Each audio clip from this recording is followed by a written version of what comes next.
Շալիկը շարունակում է աշխատել Meridian Expo կենտրոնում, Digitech Expo-ն է շարունակվում, իսկ այս պահին մեր տաղավարում ես հյուրընկալել եմ Գրիգոր Հարոյանին, Prox Motor ընկերության պաշտոնական ներկայացուցիչն եք դուք Հայաստանում, բարև ձեզ։ Բարև ձեզ։ Շնորհակալ եմ, որ մեր տաղավարում եք, իմացա, որ առաջին անգամ եք նաև Digitech-ում եւ ոչ միայն մեր տաղավարում, տպավորությունների մասին նախ կուզեմ կիսվեք եւ ինչպես ստացվեց, որ որոշեցիք ներկայանալ նաև այս հարթակում։ Շնորհակալություն հրավերի համար։ Նախ կուզենայի շնորհակալություն հայտնել Digitech-ի կազմակերպիչներին այս հրաշալի միջոցառումը իրականացնելու համար, եւս մեկ անգամ հնարավորություն տալու ամբողջ աշխարհին ներկայացնել հայ նորարարությունը եւ տեխնիկական պոտենցիալը։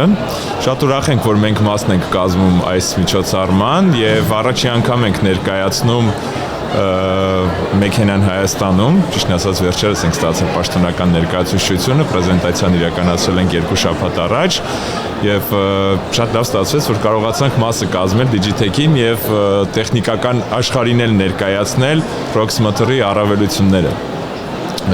Ես չեմ հասցրել շրջել եւ տեսնել ձեր տաղավարը, ինչ եք ներկայացնում դուք այնտեղ։ Կցանկանայի մի քանի բառով ներկայացնել մեքենան, ուրեմն Rox 01 մոդելն ենք ներկայացնում, որը պրեմիում դասի հիբրիդային ամենագնաց է։ Այն ավելի նախատեսված է թե քաղաքային պրեմիում մի քիչ ճանապարհորդությունների համար, թե քաղաքից դուրս անկախ եւ ազատ առանց անհանգստանալու ճանապարհների վիճակի եւ առանց անհանգստանալու լիցքավորման մակարդակի մասին, քանի որ մեքենան հիբրիդային է, այն թույլ է տալիս ամբողջական լիցքավորմամբ անցնել 1115 կիլոմետր, որը բավականին մեծ հնարավորություն է տալիս։ Ինչքան ժամանակ է, որ ներկայացում իրականացնում եք Հայաստան եւ այդ համագործակցությունը ներկայացվածություն ունենալ, ընկերությունը ներկայանալ Հայաստանում, ինչպես ստացվեց նաեւ այդ համագործակցությունը։ Մեր կազմակերպության, մեր թիմի փորձը բավական մեծ է ավտոաշխարհում։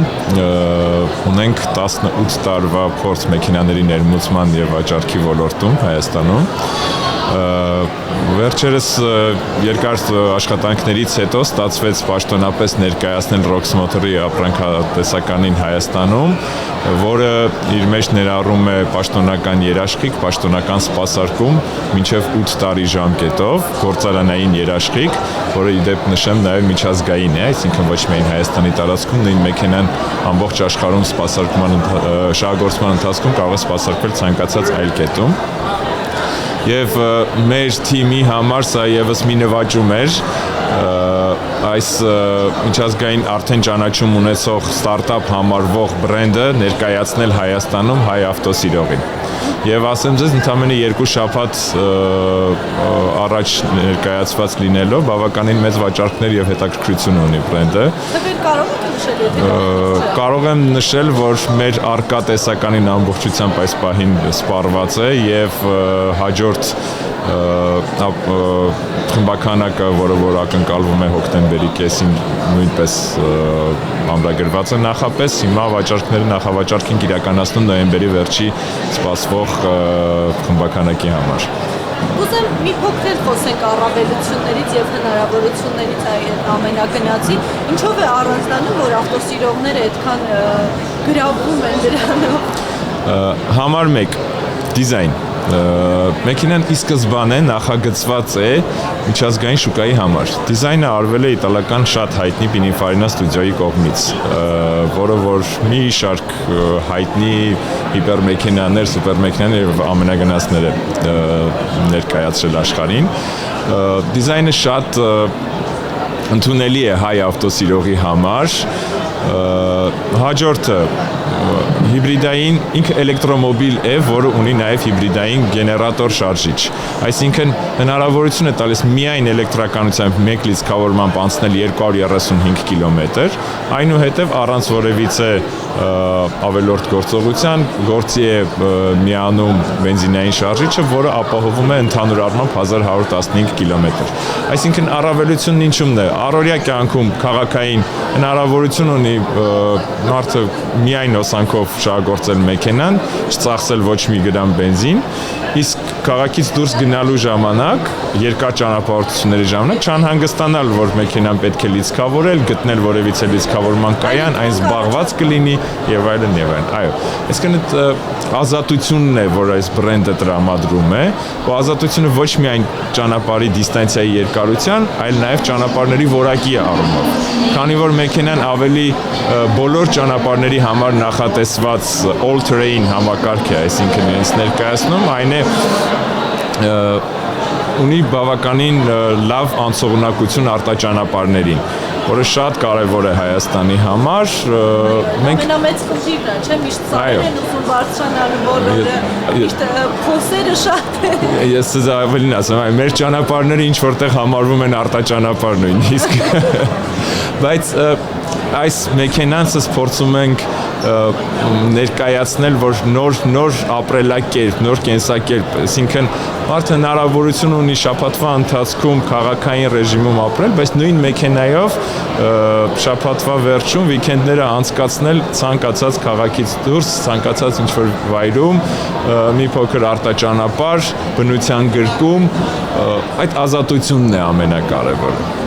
Հենց այս մոդելն է, որ կրկին ներկրելու եք, պահանջը հենց այս մոդելի հետ կապված է։ Այո, բավականին մեծ պահանջարկ ունի, դեռևս այս մեկ մոդելն է արտադրվում տվյալ բրենդի կողմից։ Մյուս տարվա 26 թվականի երկրորդ կեսին պլանավորվում է այլ երկրորդ մոդելը, որը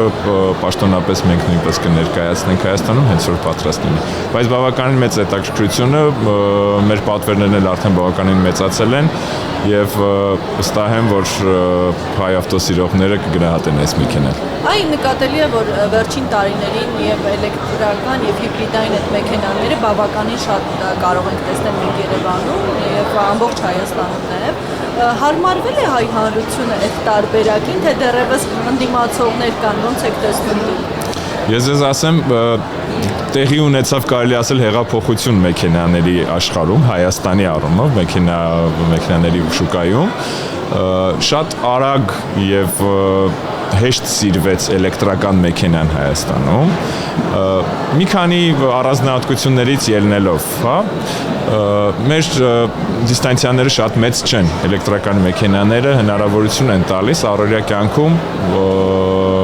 անցնել այնքան ճանապարհ, որը որ թույլ է տալիս տվյալ մեքենան, այսինքն օրվա ընթացքում երկրորդ անգամ լիցքավորելու անհրաժեշտություն չի առաջանում, քանի որ մեր դիստանցիաները այդքան մեծ չեն։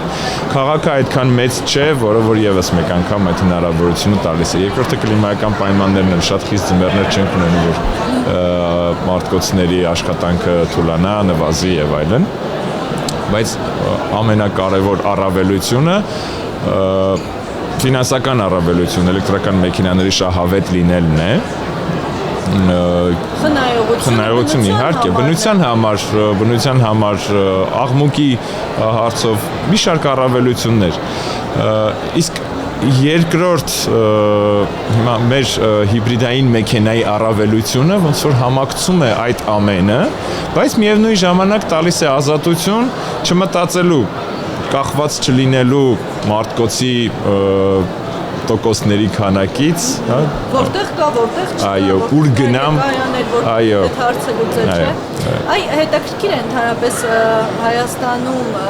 ավտոսիրողները ինչ պահանջներ ունեն եւ ինչին են ձգտում, ինչ են ուզում տեսնել մեր շուկայում, որը գուցե դեռևս չի ստացվում ներմուծել, բայց այդ պահանջը միշտ կա։ Գիտեք, պահանջը այժմ էլեկտրական մեքենաները բավականին պահանջված են եւ ինչպես նշեցի, հեղափոխություն կարելի է համարել։ Շատ առավելություն է տրվում պաշտոնական երաշխիքին եւ պաշտոնական սպասարկմանը։ Շատ մեծ խնդիր է նոր մեքենաներ են, էլեկտրական մեքենաներ, որոնք իհարկե շատ մեծ սպասարկում չեն պահանջում, բայց հասարակության մոտ կա վախ, ինչու՞ չէ այսպես ասեմ, որ նոր եւ անծանոթ մեքենա եւ էլեկտրական մեքենա, որ ծրագրային կամ ցանկացած այլ սպասարկման անհրաժեշտություն կարող է առաջանալ։ Այդ իսկ պատճառով հանրությունը ավելի կարևորություն է տալիս պաշտոնական երաշխիք տրամադրող կազմակերպություններից գնել մեքենան, դա առավելություն է։ Երկրորդը կարծում եմ առավելությունը տրամադրում է թե արտաքին տեսքին, որովհետև մեզ համար շատ կարևոր է մեքենայի ներկայանալի լինելը, ոչ միայն պրակտիկությունը մեքենայի, այլ նաև մեքենայի ստատուսը։ Ներկայանալի լինելը, չէ՞։ Այո, ներկայանալի լինելը։ Հարց է հետաքրքրում, փորձենք օրինակ սմարթֆոնների օրինակով հասկանալ, շատերը ասում են, որ այ վերցնենք այս մոդելը, որովհետև լավն է վիզուալ, բայց այն հնարավորությունները, որ ունի հեռախոսի, կարծում 80% դրանց մասին տեղյակ չի օգտագործում։ Մեքենաների դեպքում այ վառելիքի հարցը քննարկեցինք, դա կարևորում են գնորդները նաև տեսքը, բայց ամեն դեպքում շարունակում է միշտ վիզուալը առաջին տեղում մնալ, մարդիկ կան, ովքեր միայն տեսքին են առաջնահերթություն տալիս, թե կան ինչ-որ կարևոր բաղադրիչներ, որոնք մարտադիր գալիս են հարցնում են, այ արդյոք ունի այս հնարավորությունը, շարժիչի հզորությունը ինչքան է եւ այլն։ Եթե փորձենք համեմատության տեսքով։ Իհարկե հաճախորդները տարբեր են, մարդկանց նախընտրությունները տարբեր են շատ, բայց Հայաստանում ավտոմեքենան դա ոչ միայն փոխադրամիջոց է, այլ նաև ինչ-որ չափով ստատուս։ Այո, շատ կարևոր է այդ հարցը, բայց երկրորդ տեղում ես կնշեի միգուցե շատ կարևորություն են տալիս տեխնիկական բնութագրին մեքենայի։ Շատերն են մանրամասն ուսումնասիրում մեքենայի ցանկացած մանրուք համարվող նույնիսկ դետալներ, ինֆորմացիա, այսինքն տվյալներ, որը որ շատ կարևոր ազդեցություն է թողնում ընտրության հարցում վերջնական։ Օրինակ մարտկոցի տարողություն, էլեկտրական վազքի հեռահարություն, հզորություն, ծրագրային հարցեր, այսինքն մեքենան ինչ on-line հնարավորություններ ունի, քանի որ հիմա նոր տեխնոլոգիաների ներդրումը նաև ավտոպարծունաբերության կողքով չի անցել։ Որևէ ոլորտի կողքով անդադար չի։ Բնականաբար եւ նույն ավտոմեքենաներն էլ ինչ որ չափով համարվում են արդեն նոր սմարթֆոններ, այսպես ասած, որովհետև ունեն շատ ֆունկցիաներ, որ շեղվել է ավտոինդուստրիայից եւ գնացել է դեպի տեխնոլոգիական աշխարհ։ Հիմա այդ ամենը ցանկացած մանրուք շատ կարևոր է հաճախորդի համար վերջնական ընտրության հարցում, քանի որ բավական մեծ է մրցակցությունը, առաջարկները շատ են, իսկ հիմա լավ առաջարկներն էլ գնահատվում են։ Իհարկե, միանշանակ։ Տարբեր գնային սեգմենտներում առաջարկները շատ են եւ այստեղ արդեն առավելությունը, մրցակցային առավելությունը համարվում է թե տեխնիկական, թե արտաքին եւ թե որակական հատկանիշները։ Շնորհակալություն։ Մեզ հետևողներին նշեցնեմ, որ իմ տաղավարում էր Գրիգոր Հարոյանը, Rox Motor ընկերության պաշտոնական ներկայացուցիչը Հայաստանում։ Մենք շարունակում ենք աշխատել Digitech Expo-ից Meridian Expo կենտրոնում։ Հետևեք գործարար ալիքին լսելու եւ դիտելու առաջիկա նորությունները առայժմ։